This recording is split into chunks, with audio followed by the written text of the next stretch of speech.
শুভ সকাল বন্ধুরা। এই নিচের লফটে আসলাম, বাবুভাই লফট, আপনাদের চেনা পরিচিত লফট। এখানে একটা ছোট ভিডিও বা ইনফরমেটিভ ভিডিও দেব।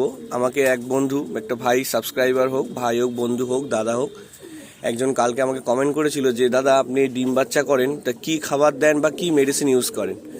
তা আমি মেডিসিনের কথা বলবো না, আমি জাস্ট মেডিসিন দুটো ইউজ করি, সেটা আপনাদের পরে জানিয়ে দেবো। আমি জাস্ট যে খাবারটা দিই সেটা দেখুন। এটা হচ্ছে মিক্স করে নিই আমরা।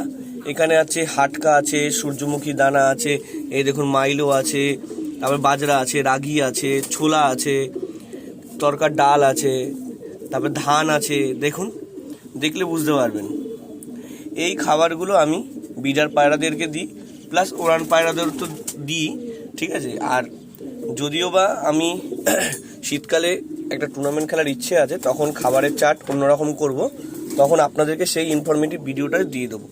দেখুন, এটা হচ্ছে সকালবেলা শুধু ব্রিডার পায়রাদেরকে খাবার দিই। দেখুন ব্রিডার পায়রারা এখন ডাকাডাকি করছে। দেখুন, খাবার দেবো, আপনাদেরকে দেখাচ্ছি। এই দেখুন বন্ধুরা, এই খাবার দিয়ে দিলাম পায়রাকে।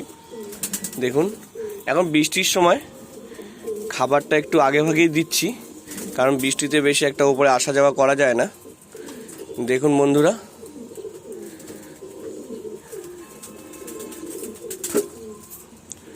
দেখুন আগে ভালো খাবারগুলো খেয়ে নেবে, তারপরে শুধু গমটাই পড়ে থাকবে। এটা হচ্ছে ভালো খাবার দেওয়ার গুণ। যাই হোক, এটা ওরা বোঝে, খেয়ে নেয় ওরা ভালো খাবারটা, আর পরে পড়ে থাকে পচা খাবার। পচা খাবার বলতে গম। ঠিক আছে বন্ধুরা, আজ এই পর্যন্তই। পরের ভিডিও আপনাদেরকে আবার আপডেট দিয়ে দেবো।